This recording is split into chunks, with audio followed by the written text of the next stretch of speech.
Hello, good afternoon to all of you. I hope all of you are doing well. So in today's class, we'll be continuing with the some of the special operators that you have in C++.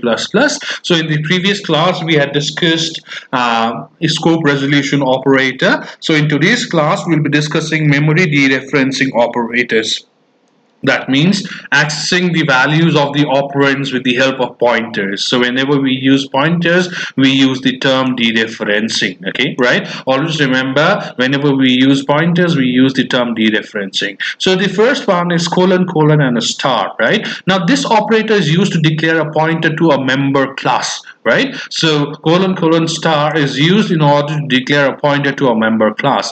Now this is the syntax for declaring a pointer to a member class. Now this is the 10th program that you have to execute. Okay, so here just see, we have the data type, right? We have the class name and we have the pointer name. Okay, we have the data type, we have the class name, and we have the pointer name. Now here just see, we have included iostream.h header file, and we have a class name as data, right? Okay, in the public section of data I have two members. One is a data member and the other one is member function. Okay, in data member I have a member by the name a, and in I have a member function by the name print that's capable of printing the value of a, right? Now here just see, in the main function what I've done is I've declared an object of type data and I've declared a pointer of type data. That means here dp is a pointer that is capable of pointing to object of type data, so it's capable of pointing to d. That's the reason why what I've done is I've assigned the address of d to dp. So dp is a pointer that is capable of holding the address of an object, because dp is of type data. So here dp is holding the address of d. Now just see here, in this particular declaration, one important thing that I want you to know is that dp is a pointer that is capable of pointing to object of type data, right? Okay, it does not mean that memory allocation for dp depends on the class type data. So here it basically implies dp is a pointer that is capable of pointing to variable of type data, that is object of type data. So that's the reason why the address of d has been assigned to dp.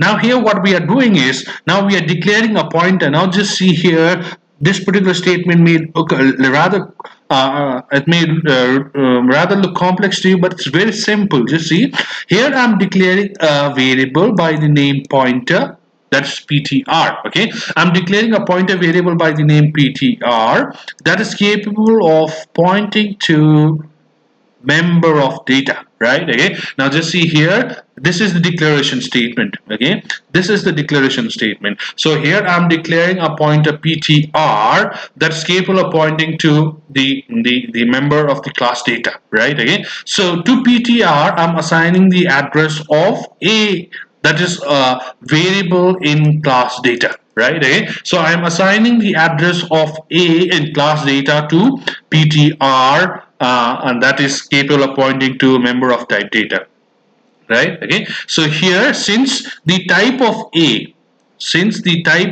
here is integer, so just see, the type of pointer is also integer here, right? Okay, so here, since it should be an integer pointer, so ptr is a pointer of type integer that is capable of pointing to the member class data, right? Okay, so since a is integer, right? Okay, so the data type of ptr should also be integer, because ptr should be capable of pointing to integer. So here I'm declaring an integer pointer. I'm declaring an integer pointer that is capable of pointing to member class data, right? Okay, and it's holding the address of a of data. It is holding the address of a of data, right? Okay, so now what I'm doing is I'm using ptr to assign value to a. So this 10 will be assigned to a of d, right? Because ptr is referring to a of data and d is object of type data. So it is equivalent that of writing d dot a, right? Okay, equals to 10. So since here a is being referred to by ptr, so what we are doing is we are using d dot asterisk ptr and initializing it with 10. So it will initialize 10 to a of d, right? Okay, so 10 to variable a of d, right? So that is the way how it basically works, right? So then I'm printing the value that is there. So I'm calling the function print of d, so it will print the value of a. That it will definitely give you 10. So again, I'll explain this particular program. So here what we have is we have a class data d, inside which we have public member a and print. Okay, print is printing the value of a. In main, I've declared an object D, and I've declared a pointer that's capable of pointing to data, right? Okay, so to that pointer, what I've done is I've assigned the address of D, right? Okay, now here what I've done is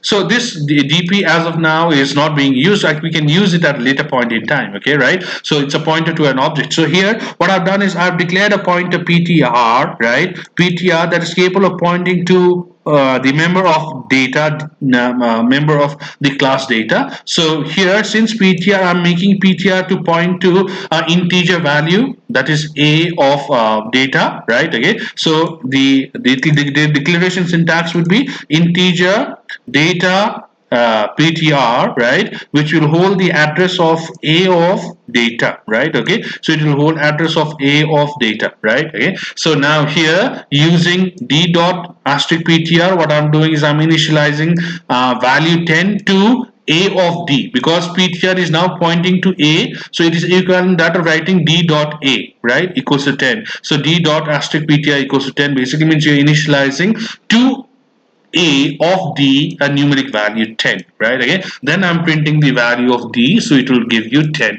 So this is one way how what we can do is we can use a dereferencing operator, right? Okay, so this operator, so colon colon star, is used to declare a pointer to the member class. Okay, the declaration syntax is data type class name followed by the operator and followed by the pointer name. So here we have taken a very simple example where the member of a particular class has been pointed to by a particular pointer and the value is assigned. Now here just see asterisk. Asterisk is used to access the member using the object name and the pointer to that particular member, right? Okay. Now just see, it is same as that of the previous program. Here the emphasis is on only this, right? Okay. So here what I've done is I've declared a pointer.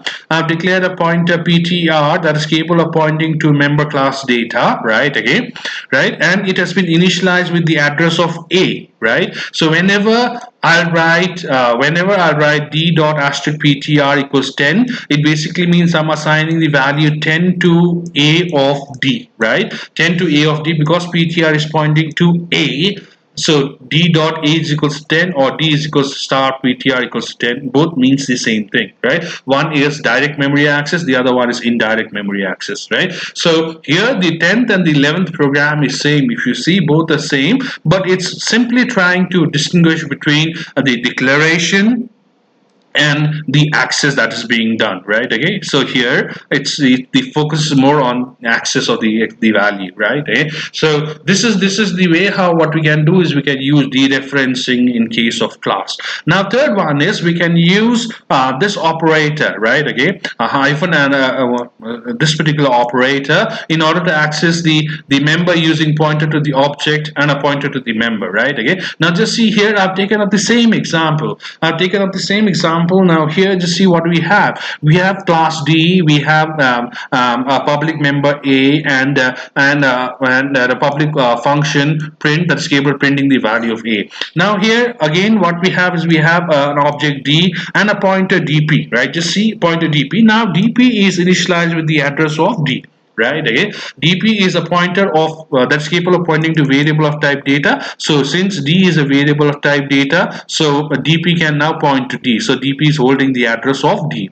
Now here again I'm using the dereferencing operator to initialize the address of A to PTR. The same statement as in case of the previous program. Now just see here, the address of A of data is being initialized to PTR, right? Because because PTR is a pointer to the member class, so PTR will be holding the address of A. So since the type of A is integer, so the declaration syntax for PTR will also have the data type integer, right? Okay, so now here just see dp is pointing to d, right? DP is pointing to D and PTR is pointing to A of D. So in order to access A of D, what we can do is we can use both the pointers. Now DP is pointing to D and star PTR is pointing to A. So it is equivalent to that of writing D dot PTR as in case of the previous one. So here what we are doing is we're using the member access operator, okay, right?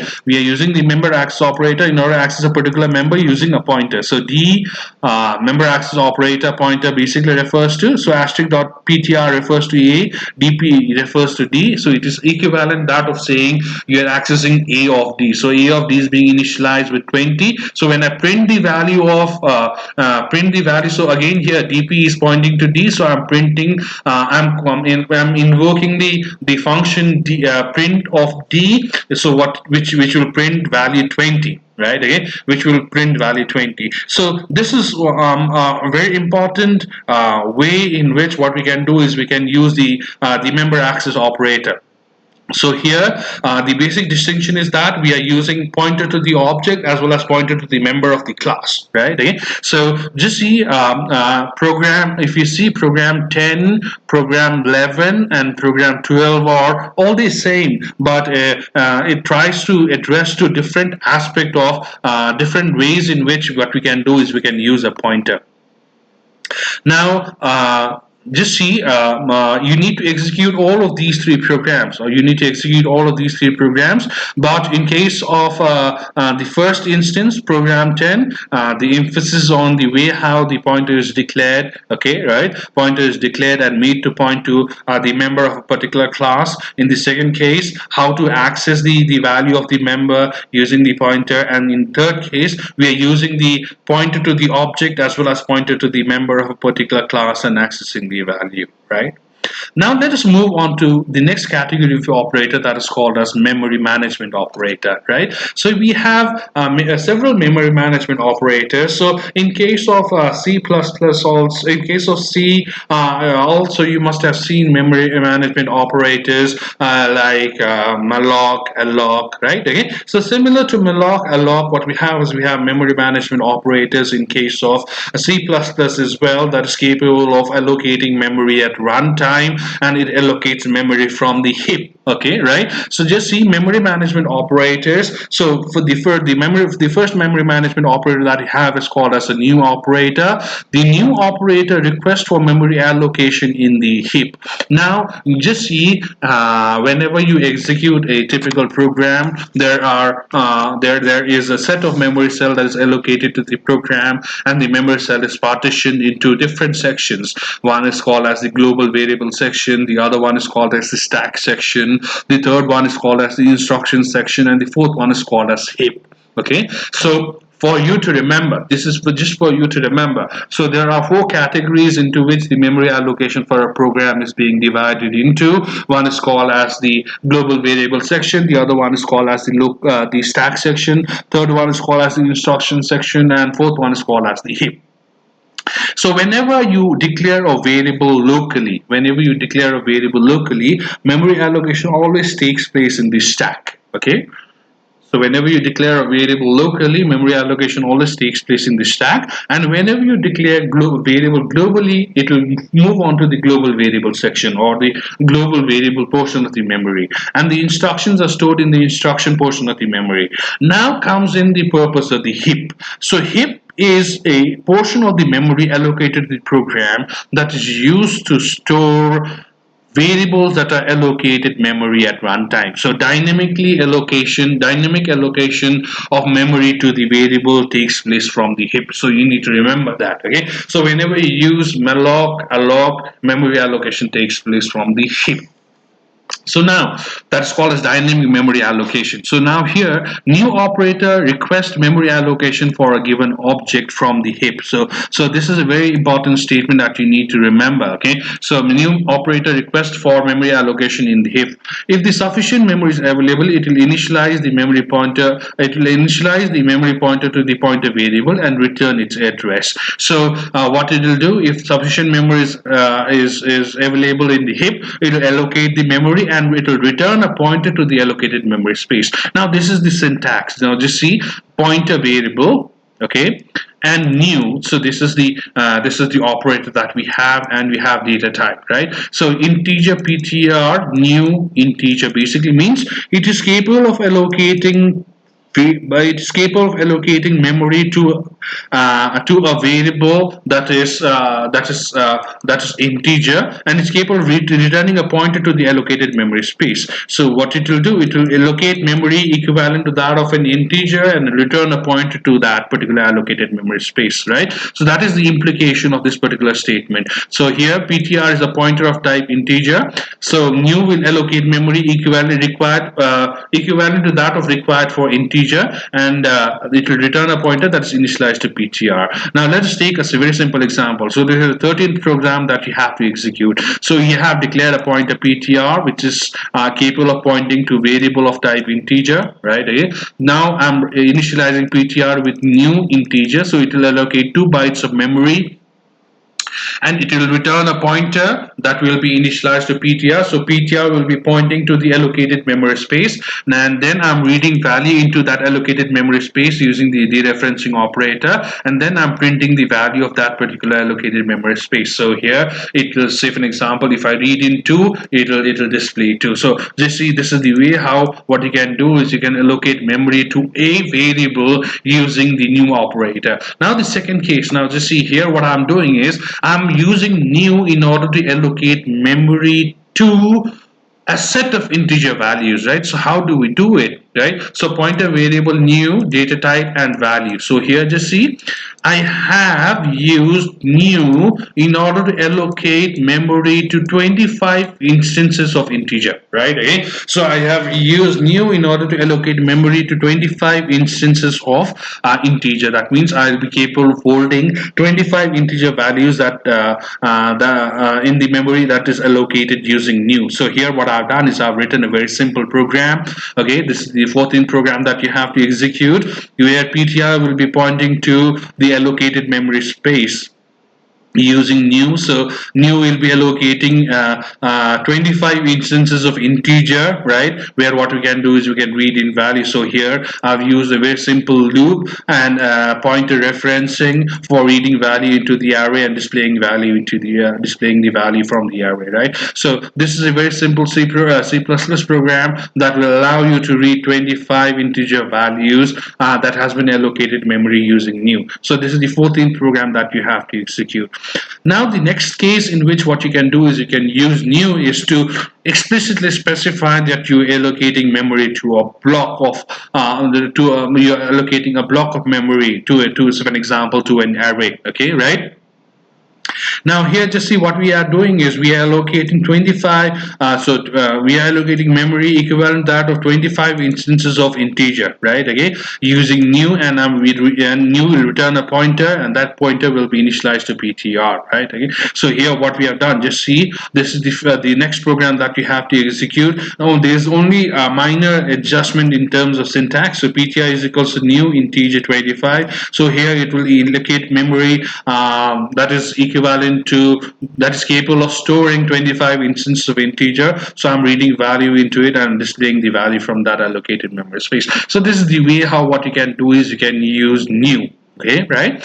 Now the fourth way in which what you can do, you can use new, is to allocate memory to two-dimensional array, right? Now how to allocate memory to two-dimensional array? Now just see here, first what I'll do is what I'll do is I will use a new to allocate memory to 3 pointers. Okay, right? I'll use memory new to use new to allocate memory to 3 pointers that will point to 3 rows of the two-dimensional array. Now this may be a little bit difficult for you to understand, right? But just stay with me. It is very easy. Now just see here what I'm doing is I'm declaring a pointer to a pointer, right? A pointer to a pointer. So ptr is a pointer to a pointer. So I have declared 2 variables I and j. Now here I'm using new in order to allocate memory to 3 different rows of the two-dimensional array. So ptr will be now pointing to the base address of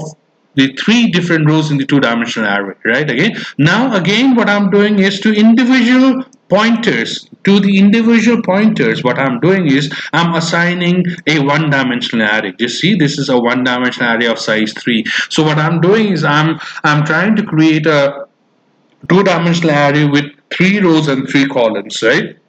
So here what I've done is I've created a pointer to 3 different rows of the two-dimensional array, and in each row what I've done is I have allocated memory for 3 integer values. So now what I've done is I've allocated memory for just see 3 rows and 3 columns, altogether 9 integer values. So then what I can do is I can simply read the value using the normal notion for two-dimensional array, and I can display the value for normal notion using the array, right? Okay? So this is the way how what you can do is you can allocate memory to a two-dimensional array. So first you declare a pointer that points to the 3 rows of the two-dimensional array, and then make the pointer point to the individual rows by allocating memory in the individual rows, right? Okay, and then what you can do is you can use simple programming construct for reading and writing values from to and from that particular array. Now this is the 16th program that you have to execute. You see, each and every program that we have discussed uh, has to be executed. I'll give you a separate list of the programs, but each and every program has to be executed, right? Okay? Now the next thing is delete. Now delete basically means, so new is capable of allocating memory and is capable of returning a pointer to that. Now delete is capable of deallocating memory. So it's not destroying actually, it is deallocation of memory that has been allocated to a variable in the heap. So this is very much important because once a memory has been allocated, it's very much important for us to deallocate the memory as well. Deallocate the memory as well that has been allocated to the variable so that the next variable can use the allocated memory space. So just see, I made a very simple manipulation in the 17th program that you have to execute. So PTR is allocated. So here just see PTR is a pointer, right? Okay, pointer that is capable of pointing to an integer variable. So here just see, this is not A, this is PTR. Okay, right? This is a typo error. So PTR is being assigned with memory allocation that has been done that is equivalent that of integer, right? Okay, so then I'm reading value into it, and then I'm displaying, and then eventually I'm deleting PTR. So here if I write delete PTR, it will deallocate the memory space that has been allocated to PTR. Now likewise case 2, where here what I had done was I had allocated memory space to 25 integer values, right, in the previous case. So here again what I'm doing is I'm using delete to deallocate the allocated memory space. So in the same program I made a small manipulation of placing delete PTR, right? Again, so it will deallocate the memory space. Likewise, I've made a minor adjustment in the previous program where in case where we had allocated a memory to an array using new. So here we need to use this particular syntax for deallocating the memory space. So here we need to simply place in delete PTR, right? So here it basically means you are trying to deallocate a block memory space that has been allocated to the variable, right? And case 4, right? So we've been using the new to allocate memory space to two-dimensional array. So what you can do is you can use delete for deallocating the memory space that has been done for two-dimensional array as well. So individually what you can do is you can write delete PTR, right, in a two-dimensional. So that is for you to manipulate. That's for you to manipulate. So what you can do is you can write a simple delete statement here and allocate the memory space, right? So that is the various ways in which what you can do is you can use delete. Now let us move on to a very simple concept that is called as manipulator. So manipulator, so endl. So endl is one of the manipulators that you have in C++. So it's a predefined object of class IOStream, which is used to insert a new line character while flushing the stream. So you must have seen in case of C programming, you use /n, right? Okay, to feed a new line into the IOStream. The purpose of end line or endl is same as that of new line, but the basic distinction is that in case of n line, the content of the stream is flushed, okay, whereas in case of slash n, or whenever you use slash n, okay, single character constant, so it does not so happen, it does not flush the stream. So that is the basic distinction between endel and new line. Okay, so endel and new line both are capable of inserting a new line into a new line character into the IO stream, but endel flushes the stream, whereas new line does not. So here what we have done is we have taken a very simple example that you need to execute as well. Okay, right? So you will have welcome to C++, learning is fun in 3 different lines. Okay. Now set W is another manipulator that is used for setting the width of the output operation. So set W helps in setting the width of the of the output operation. So here you see, I've taken a very simple example. This is the next program that you have to execute. So here I have 3 variables: basic, allowance, and total. Okay, right? So basic is 1 2 3 4 5, allowance 1 2 3 4, and total will be sum of basic and allowance. So see out set W10. So here 10 is the width of the data where basic will be printed. So it is a positive value, so it will be write justified. So here we'll have here we'll have 5 spaces, and then what we'll have is we'll have 1 2 3 4 5. Here we will have 5 spaces, and we'll have 1 2 3 4 5, right? And likewise here set W allowance, so it will have 1 2 so it will have 6 spaces, and it will have 1 2 3 4, right? Okay, and here it will have 1 2, so 1 3 5 7 9. So here, so it will have 5 spaces, and then it will have 1 3 5 7 9. So that is the way, that is the purpose of set W. So set W is basically used to set the width, okay, right, width of the output operation. So here what we'll have is we'll have 5 spaces and 1 2 3 4 5. We'll have 6 spaces and 1 2 3 4, and 5 spaces and 1 2 1 3 5 7 9. So that is used for formatting the output values. Okay.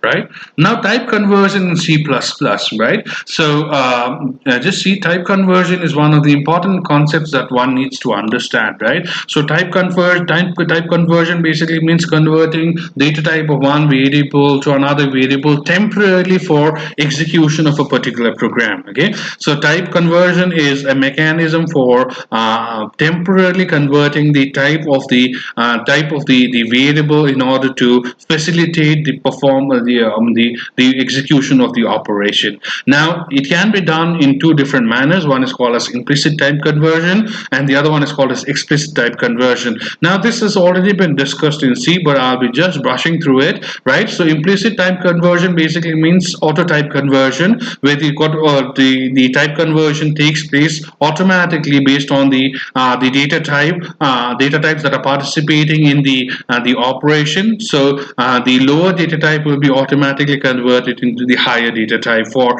ease of the computation of the operation. Whereas in case of explicit type conversion, what we need to do is we need to specifically place the data type to which we want to convert the type of the operand, so that we want the expected desired result. Okay.